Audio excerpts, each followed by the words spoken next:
हर हर महादेव। मैं भावना उपाध्याय स्वागत करती हूँ आपका इस नए एपिसोड में मोहे लागी लगन भावना उपाध्याय के संग में सिर्फ सन नियो पर। तो आज शिवरात्रि की पूजा और विधि की इस एपिसोड में हम बात करते हैं। आप सब लोग जानते हैं महादेव देवों के देव महादेव हैं। क्यों उनको महादेव कहा जाता है, क्यों हम छोटी छोटी पूजा और व्रत करके उनको प्रसन्न कर सकते हैं, कैसे शिवरात्रि का व्रत करके आप महादेव की कृपा पा सकते हैं। पर क्या आप जानते हैं अगर आपने व्रत का नियम अच्छे से नहीं किया तो आपसे महादेव रुष्ट भी हो सकते हैं। जब महादेव को गुस्सा आता है तो सृष्टि की जो रचना है वो भी तहस नहस हो सकती है। तो आपको भी जब पूजा पाठ करें, नियम करें या शिवरात्रि का व्रत करें तो कुछ नियमों का पालन करना अनिवार्य हो जाता है ताकि महादेव की कृपा आपके ऊपर बनी रहे। शिव जी जो कि घोर तपस्या में लीन रहते हैं, शिव जी जो हमेशा ही तप और ध्यान में रहते हैं। क्या आप जानते हैं बहुत सालों की तपस्या के बाद शिव और पार्वती का विवाह हुआ। पार्वती जो मन ही मन शिव जी को अपना पति बना चुकी थी, उन्होंने ठान लिया कि मुझे पति के रूप में शिव जी ही चाहिए। तब उन्होंने सालों तक काफी कठिन तपस्या करी और शिव जी ने उनको स्वीकारा। सभी लोग जानते हैं शिव जी वैरागी हैं, भस्म लगाते हैं और शमशान में पूजा पाठ और तप करते हैं। आप जानते हैं शिव को मोह माया से कोई लेना देना नहीं है। पर एक बार पार्वती जो कि मन ही मन शिव जी को अपना पति मान लेती हैं, स्वीकार लेती हैं, वो घोर तपस्या करती हैं। माँ पार्वती की तपस्या को देखकर सभी देवतागण प्रसन्न हो जाते हैं और कामदेव को भार दिया जाता है कि वो शिव जी के सामने जाकर शादी का प्रस्ताव रखें। कामदेव जब शिव जी की तपस्या को भंग कर देते हैं तब शिव जी की तीसरी आंख खुलती है और कामदेव भस्म हो जाते हैं। जब कामदेव भस्म हो जाते हैं तब सभी देवताओं के बीच में त्राही मच जाती है और सभी लोग संकट में आ जाते हैं कि अब शादी का प्रस्ताव कौन रखेगा। तभी नारद मुनि आते हैं और शिव जी से प्रार्थना करते हैं कि प्रभु आप अपनी अंतर आत्मा से एक बार उस स्त्री को देखिए, जांचिए कि वो आपके लायक है या नहीं। तभी शिव जी अपनी अंतर आत्मा से माँ पार्वती को देखते हैं और उनको स्वीकार कर लेते हैं। जब शिव जी बारात लेकर माँ पार्वती के घर जाते हैं तब उनकी बारात में भूत, पिशाच और अन्य प्रकार के जानवर भी सम्मिलित होते हैं। माँ पार्वती की माता डर जाती हैं कि उनका विवाह किस इंसान से होने जा रहा है जो कि भस्म लगाए है, अपनी शादी में भूत और पिशाच को लेके आए हैं। तभी माँ पार्वती विनती करती हैं और अपनी माता को समझाती हैं, माते शिव जी बहुत भोले हैं और संसार के संरक्षक हैं। तभी से माँ पार्वती का विवाह शिव जी के साथ कराया गया। इसीलिए हम शिवरात्रि का ये पर्व मनाते हैं। तो माँ पार्वती और शिव जी की कथा हमें ये सीख देती है कि अगर आपके दिल में सच्चा प्रेम है, आपके दिल में त्याग है, तो आपको अपना जीवन साथी चुनने का अधिकार है और आपको मिल भी जाता है। तो आइए अब जानते हैं कैसे शिवरात्रि पर आप शिव जी को प्रसन्न कर सकते हैं। उनकी पूजा की विधि क्या है। आप जब सुबह उठ जाएं, जल्दी अगर उठ सकें तो बहुत अच्छा है। जब आप सुबह उठ जाएं, स्नान आदि कर लें, तब आपको शिवालय जाना चाहिए। शिवालय जाकर आपको अपनी पूजा का आरंभ संकल्प से करना चाहिए। जब आप संकल्प लें, अपना नाम और अपना गोत्र और कुछ गंगा जल हाथ में रखकर, अक्षत हाथ में रखकर आपको संकल्प लेना अनिवार्य हो जाता है। आप अपने परिवार जन के साथ जाते हैं तो बहुत ज्यादा लाभ होता है। व्रत वाले दिन अगर आप निर्जला व्रत रखें जिसमें आपको जल और अन्न ग्रहण नहीं करना, वो आपके लिए बहुत ज्यादा अच्छा है। पर अगर आप जल ग्रहण करना चाहते हैं तो आपको अन्न का त्याग करना अनिवार्य है। आप जब व्रत करें तो आप पूजा पाठ नियम से करें। जब आप शिवालय जाएं तो 1 लोटा जल घर से लेके जाएं। लोटा अगर तांबे का है तो बहुत महत्वता है। थोड़े से अक्षत उस जल में मिला लें।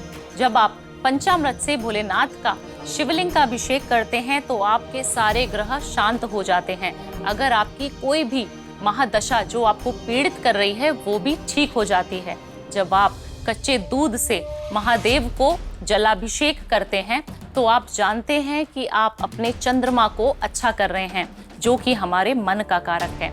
जब आप चंदन का लेप महादेव के ऊपर लगाते हैं तो आप उनको शीतलता प्रदान कर रहे हैं। जब आप उनको गंगा जल चढ़ाते हैं तो आप उनको शीतलता प्रदान कर रहे हैं। जैसे कि नीलकंठ भी बोला जाता है महादेव को, और उनके कंठ में इतना सारा विष है जिसकी पीड़ा आज भी महादेव को महसूस होती है। तो अगर आप चाहते हैं कि थोड़ी सी भी शांति, थोड़ा सा भी प्रेम और समर्पण आप महादेव को दे सकते हैं, तो वो आप नियम से अगर पंचामृत अभिषेक करें तो आप उनका आशीर्वाद प्राप्त कर सकते हैं। जब आप पंचामृत में दही मिलाते हैं तो आप जानते हैं कि आपका शुक्र अच्छा हो जाता है। जब आप पंचामृत में घी मिलाते हैं, जो कि हमारी समृद्धि का प्रतीक है, वो आपके घर में आनी शुरू हो जाती है। जब आप पंचामृत में शहद मिलाते हैं तो आप अपने संबंधों में मधुरता लाते हैं। तो अगर पंचामृत से आप महादेव का अभिषेक करते हैं, शिवलिंग पर अभिषेक करते हैं, तो आपको लाभ जरूर होता है। महादेव को धतूरा चढ़ाने की प्रथा है। आप जानते हैं देवों के देव महादेव जो विष को भी ग्रहण कर लेते हैं, इसीलिए हम उनको धतूरा चढ़ाते हैं। अगर आप शिवरात्रि पर उनको धतूरा चढ़ाएंगे तो आपके जीवन के सारे कष्ट दूर हो जाएंगे। धतूरा जो आप किसी और भगवान को, किसी और देव को चढ़ा नहीं सकते, ऐसी चीज स्वीकार करते हैं, वो है हमारे महादेव। जब हम बेलपत्र चढ़ाते हैं शिवलिंग पर, आप जानते हैं कि वो किसका प्रतीक माना जाता है। बेलपत्र हमें बताता है कि ब्रह्मा, विष्णु और महेश तीनों का समर्पण एक ही है। जब आप महादेव को बेलपत्र चढ़ाते हैं तो आप जानते हैं कि आप त्रिदेव की पूजा कर रहे हैं। शिवलिंग पर बेलपत्र क्यों चढ़ाया जाता है? शिवलिंग जो कि प्रतीक है ब्रह्मा, विष्णु और महेश का, त्रिदेव का, इसीलिए बेलपत्र जिसमें भी 3 पत्ते होते हैं, अगर आप वो चढ़ाते हैं तो आप ब्रह्मा, विष्णु और महेश की कृपा पा सकते हैं। शिव जी के 2 मंत्र, जिनको महामंत्र भी कहा गया है, अगर आप ये करते हैं तो आपके जीवन से सारे कष्ट दूर हो जाते हैं। महामृत्युंजय मंत्र, जिससे आप निरोगी काया पाते हैं। ओम नमः शिवाय मंत्र, जो कि सभी लोग पढ़ सकते हैं और 108 बार बोल सकते हैं, जाप कर सकते हैं। शिवरात्रि एक ऐसा पर्व जो रात्रि का पर्व है। अगर आप रात्रि को जागरण करते हैं तो उसका महत्व दुगना हो जाता है। अगर आप किसी भी मंत्र का जाप रात्रि में करते हैं तो आपको लाभ 10 गुना ज्यादा मिलता है। अगर आप रात को भगवान शिव की आरती करते हैं तो उसका महत्व दुगना हो जाता है। काफी सारी महिलाएं जिनकी शादी नहीं हो पा रही है, जिनको अच्छा वर नहीं मिल पा रहा है, अगर आप शिवरात्रि का व्रत नियम से करती हैं तो आपको अच्छे वर की प्राप्ति होती है। जैसे माँ पार्वती ने शिवजी को प्राप्त किया, उसी प्रकार आप भी अपने अच्छे वर को प्राप्त कर सकती हैं। आप 16 सोमवार का व्रत करके भी अच्छे वर की प्राप्ति कर सकती हैं। क्या आप जानते हैं शिवजी को सोमवार का दिन बहुत ज्यादा प्रिय है। अगर आप शिव की आराधना करना चाहते हैं, अगर आप शिव जी को प्रसन्न करना चाहते हैं, तो सोमवार के व्रत या फिर सोमवार के दिन जलाभिषेक आपको करना अनिवार्य हो जाता है। शिव जी को श्रावण मास बहुत ज्यादा प्रिय है। अगर आप श्रावण मास में शिव जी का जलाभिषेक करते हैं तो आपको पूरे साल की पूजा का फल मिलता है। तो श्रावण मास में और सोमवार में शिव जी की पूजा जरूर करें। शिव जी को भोलेनाथ भी कहा जाता है। क्यों कहा जाता है शिव जी को भोलेनाथ? आप जानते हैं कि शिव जी जो कि देवताओं और दानवों में कोई भेदभाव नहीं करते थे, वो दोनों गण उनके प्रिय गण थे। जब हम भोलेनाथ की सच्चे भाव से, सच्चे प्रेम से आराधना करते हैं, सच्चे प्रेम से व्रत रखते हैं, तो आप जानते नहीं हैं शिव जी आपको कितना अच्छा फल दे सकते हैं। शिव जी बहुत ज्यादा भोले हैं। अगर आप उनको मनाना चाहते हैं तो सिर्फ 1 लोटा जल और जो पूजा के नियम मैंने अभी आपको बताए, वो करने मात्र से आप शिव जी को प्रसन्न कर सकते हैं। कैसे वास्तु के छोटे छोटे उपाय करने से आप भगवान शिव को प्रसन्न कर सकते हैं, आइए जानते हैं। क्या आप जानते हैं शिव जी का वास हमारे घर में कहाँ पर होता है? शिव जी जिनको ईशान कोण का देवता बोला जाता है, अगर आप वहाँ पर बैठकर पूजा या मंत्र जाप करते हैं तो आप अपने अंदर के शिव को जागृत करते हैं। सिर्फ नर्मदेश्वर शिवलिंग आप अपने घर में स्थापित कर सकते हैं। नर्मदा नदी से निकला हुआ कोई भी पत्थर अगर आप अपने घर पे स्थापित करते हैं तो उसमें शिव तत्व है, वो साक्षात शिव जी का ही स्वरूप है। आप जानते हैं कि कोई भी शिवलिंग आप अपने घर पर नहीं रख सकते। सिर्फ और सिर्फ नर्मदा नदी से निकला हुआ पत्थर जो कि शिवलिंग है, उसको आप विधि पूर्वक अपने घर में और अपने घर के मंदिर में स्थापित कीजिए। क्या आप जानते हैं कि अगर आपके घर में तुलसा जी के पौधे के पास कहीं पर भी आपने शिवालय की स्थापना की है तो वो हमारे पुराणों के खिलाफ है। अगर आपने भी अपने घर में कहीं पर भी शिवलिंग को इसी तरीके से रखा है तो आज ही उसको हटा दें। शिवलिंग सिर्फ एक ऊर्जा का स्रोत है। अगर आपके घर की ऊर्जा उसकी ऊर्जा से नहीं मिलेगी तो आपके घर में नकारात्मक ऊर्जा भी आ सकती है। तो शिवलिंग अगर घर के मंदिर में है तो सिर्फ नर्मदेश्वर शिवलिंग होना चाहिए। आप अपने घर में जितनी सफाई रखेंगे उतना शिव तत्व आपके घर में और आपके अंदर जागृत होता है। आप जानती हैं कि माँ पार्वती से शिव जी को कितना प्रेम है। तो अगर आप चाहती हैं कि आपके संबंध पति पत्नी के संबंध अच्छे रहें तो अपने बेडरूम में कभी भी शिवलिंग ना स्थापित करें। आप कभी भी पूजा घर अपने बेडरूम में ना बनाएं। आप जानते हैं कि भोलेनाथ जो कि बहुत ज्यादा भोले हैं, हम उनको मन का कारक भी बोलते हैं। आपके घर में जहां आपको मन की तसल्ली हो, अगर आपका मन उदास हो तो आपको एक ऐसी दिशा जहां पर बैठकर बहुत ज्यादा शांति मिलेगी और इस दिशा में पूजा पाठ करने से आपका सीधा संबंध शिव से होता है। कौन सी है ऐसी दिशा? नॉर्थ ईस्ट की डायरेक्शन, जिसको हम ईशान कोण बोलते हैं। अगर आप वहां पर कच्चे दूध के थोड़े से छींटे लगाकर पोंछा लगा देती हैं और ये विधि अगर आप सोमवार से करना शुरू कर देती हैं तो साक्षात शिव की प्राप्ति आपको होती है। आपके घर में हमेशा ही शिव जी का वास रहता है। तो महाशिवरात्रि वाले दिन छोटे छोटे वास्तु के उपाय करके आप अपने जीवन को सरल बना सकते हैं और शिव की प्राप्ति कर सकते हैं। हर हर महादेव। महादेव से जुड़े कुछ सवाल जो कि मेरे पास बार बार आते हैं, आइए उनका उत्तर जानते हैं। काफी सारे लोग ये बात पूछते हैं कि शिव जी भस्म और शव पर क्यों बैठते हैं। आइए उसका कारण ढूंढते हैं। शिव जी वैरागी हैं, वो किसी चीज का दिखावा नहीं करते, इसीलिए वो अपने तन पर भस्म लगाते हैं, जो हमें बताता है कि जो भी चीजें दिखावे के लिए की जाती हैं वो एक दिन शून्य हो जाती हैं। तो भस्म जो कि प्रतीक है धरती में मिल जाने का, जो कि प्रतीक है प्रकृति से प्रकृति के मिलाप का, अगर शिव जी उसको अपने शरीर पर अपने तन पर धारण करते हैं तो वो समर्पण के भाव को दर्शाते हैं। शिव जी जो कि शव के ऊपर बैठते हैं और ध्यान लगाते हैं। आप जानते हैं जिसने भी जन्म लिया है उसकी मृत्यु निश्चित है। शिव जी का शव पर बैठना हमें दर्शाता है कि ये शरीर निष्क्रिय है। एक दिन जिसने जन्म लिया है उसकी मृत्यु भी निश्चित है। रुद्राक्ष हमें क्यों धारण करने चाहिए और उसका महत्व क्या है? रुद्राक्ष जैसे कि मैं भी धारण करती हूँ, आप जानते हैं ये साक्षात शिव का ही अंश है। जब हम रुद्राक्ष धारण करते हैं तो हम साक्षात अपने अंदर शिव को जागृत करते हैं, जो हमारी रक्षा करता है और हमको सुरक्षा प्रदान करता है। रुद्राक्ष जब हम धारण करते हैं तो इसीलिए धारण करते हैं क्योंकि वो शिव का ही अंश है। शिव जी के आंसू से मिलकर रुद्राक्ष की उत्पत्ति होती है। आप जानते हैं जब आप रुद्राक्ष धारण करते हैं तो साक्षात शिव आपके अंदर वास करते हैं। अगर आप चाहते हैं कि आपके अंदर भी सकारात्मक ऊर्जा आ जाए, आप चाहते हैं कि आप भी शिव को प्राप्त कर लें, तो आपको भी रुद्राक्ष जरूर धारण करना चाहिए। शिवलिंग और ज्योतिर्लिंग, इसमें अंतर क्या होता है? शिवलिंग की स्थापना जो कि एक इंसान द्वारा की जाती है, पर ज्योतिर्लिंग जो स्वयं शिव का ही एक अंश है, उसकी स्थापना स्वयं शिव ने की है। हमारे देश में कुल मिलाकर 12 ज्योतिर्लिंग हैं। शिव जी का तांडव और प्रचंड रूप क्यों देखने को मिला? आप जानते हैं जब माता सती के अंग विष्णु जी ने सुदर्शन चक्र से काटे, तभी महादेव बहुत ज्यादा निराश हो गए और उन्होंने तांडव शुरू कर दिया, जिससे कि सारे देवता और सारे प्राणियों में हाहाकार मच गया। शिव जी के जो तांडव हैं दो प्रकार के हैं। शिव जी जब प्रसन्न होते हैं तो वो आनंद तांडव करते हैं, जो माता पार्वती के साथ अपने भाव को व्यक्त करते हैं।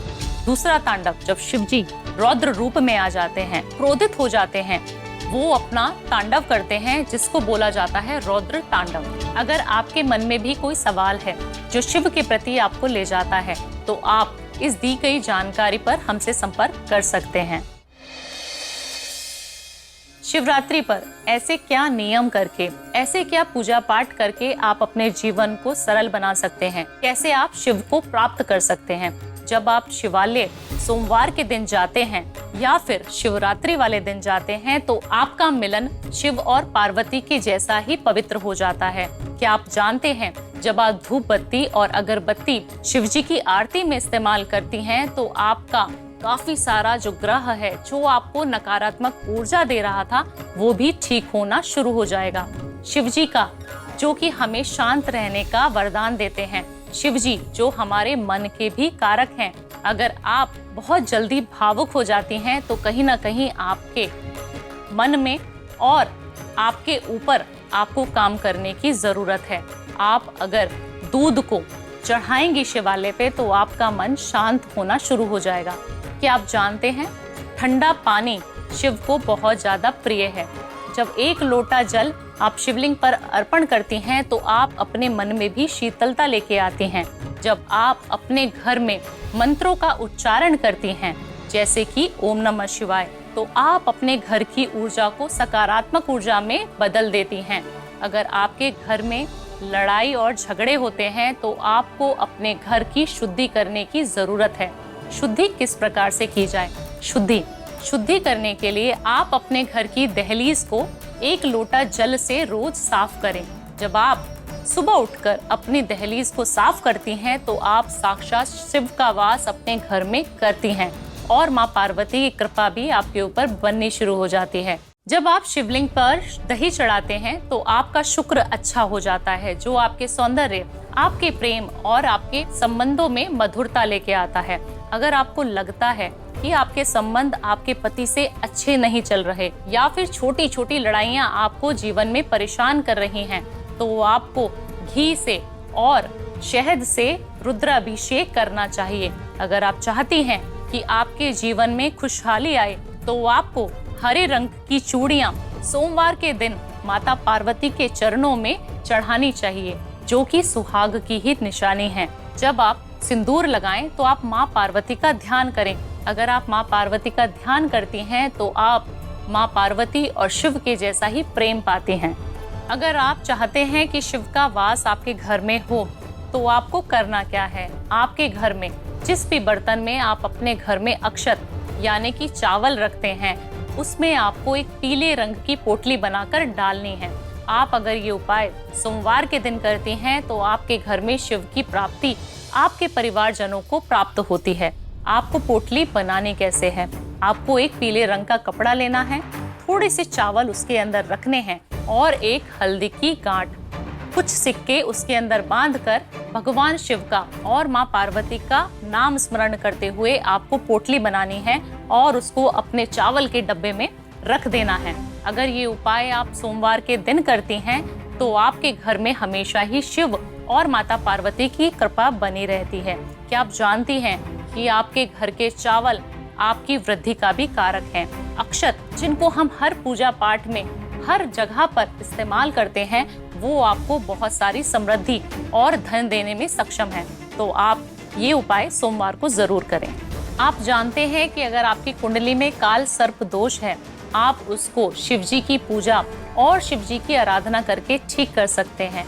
काल सर्प दोष से होता क्या है? काल सर्प दोष आपको आकस्मिक मृत्यु और ऐसी बीमारियां जो अचानक से आपके जीवन में आ जाती हैं वो देता है। अगर आप भी उनसे पीड़ित हैं या आपके घर और परिवार में कोई भी काल सर्प दोष से पीड़ित है तो आपको क्या करना है? आपको तांबे का या फिर चांदी का नाग नागिन का जोड़ा शिवालय पर मासिक शिवरात्रि पर या फिर सोमवार के दिन चढ़ा कर आना है। अगर आप ये नियम से 7 सोमवार करती हैं तो आप देखेंगी कि आपकी कुंडली में या आपके परिवार में जिनकी कुंडली में काल सर्प दोष है वो ठीक होना शुरू हो जाएगा, उनका स्वास्थ्य अच्छा होना शुरू हो जाएगा। काल सर्प दोष से हमारे बनते बनते काम भी बिगड़ना शुरू हो जाते हैं। तो अगर आपको लगता है कि आपके भी बनते बनते काम बिगड़ रहे हैं तो आपको भी ये नियम का पालन जरूर करना चाहिए।